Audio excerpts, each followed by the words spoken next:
فهمیدی صدای؟ یک سری دیگر بگم فراموش نکن، خصوصا بچه‌هاش.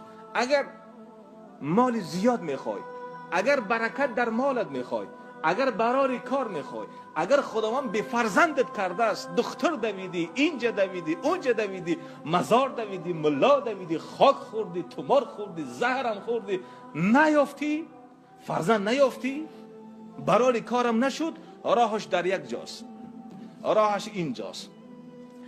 الله سبحانه و تعالی در قرآن پاکش وعده کردگی هست. الله سبحانه و تعالی در قرآن پاکش برای بندگانش وعده کردگی هست که اگر بندگان من توبه بکنن، بندگان من توبه بکنن، من برکت آسمان و زمین را برای کارشان بدهم، از زمین برای اونها خزائن ها را میریانم، از آسمان برای اونها رحمت میبارانم. اگر فرزند ندارن من برای او فرزندش میدهم، برای کار ندارن